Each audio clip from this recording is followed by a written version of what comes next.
बिस्मिल्लाहिर्रहमानिर्रहीम।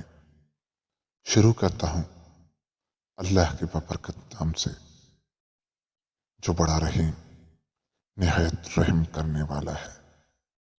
तमाम देखने और सुनने वालों को सबक कहानी में खुशामदीद कहता हूँ और सबक कहानी की तरफ से सबको अस्सलामु अलैकुम। आज की शिकायत है अंधेर नगरी चौपट राजा, टके सिर भाजी टके सिर खाजा। भाजी का मतलब है पकी हुई सब्जी और तरकारी, और खाजा एक किस्म की मिठाई का नाम है। इस कहावत का मतलब है कि अगर हाकिम बेवकूफ़ या नालायक हो तो मुल्क में लूट मार और बेइंसाफ़ी आम हो जाती है। ये कहावत अमूमन ऐसे वक्त बोली जाती है जब किसी जगह, मुल्क, शहर या इदारे के बारे में ये पता न हो कि वहाँ अच्छे बुरे की तमीज़ नहीं, बदनज़मी है, लूट मार मची है और किसी के साथ इंसाफ नहीं होता। इसकी कहानी यह है कि एक गुरु और उसका चेला एक ऐसे शहर से गुजर रहे थे जहाँ हर चीज़ टक्के सेर बिकती थी, चाहे सब्जी हो चाहे मिठाई। सस्ती से सस्ती और महंगी से महंगी चीज़ के दाम एक ही थे, यानी 1 टके का 1 सेर। इतना सस्ता शहर देखकर चेले का जी ललचा गया। गुरु से कहने लगा, यहीं रह जाते हैं, मज़े मज़े की चीज़ें खूब पेट भर कर खाया करेंगे। गुरु ने चेले को समझाया कि ऐसी जगह रहना ठीक नहीं है जहाँ अच्छे और बुरे में कोई फ़र्क नहीं। लेकिन चेला न माना। गुरु उसे वहीं छोड़कर आगे बढ़ गया। उधर चेला मिठाइयाँ और रोगनी खाने खा खा कर खूब मोटा हो गया। एक दिन शहर में एक शख्स को किसी ने जान से मार दिया।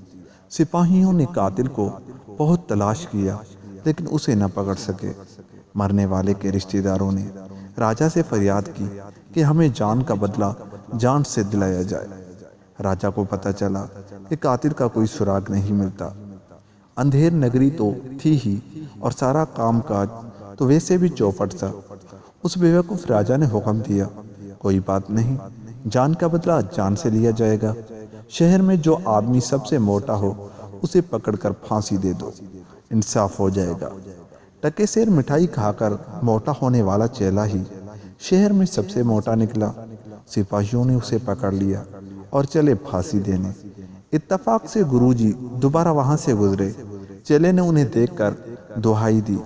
गुरु ने सारा मामला सुनकर कहा, मैं तुमसे पहले ही कहता था, यहाँ रहना ठीक नहीं, यहाँ बुरे और भले में कोई तमीज़ नहीं।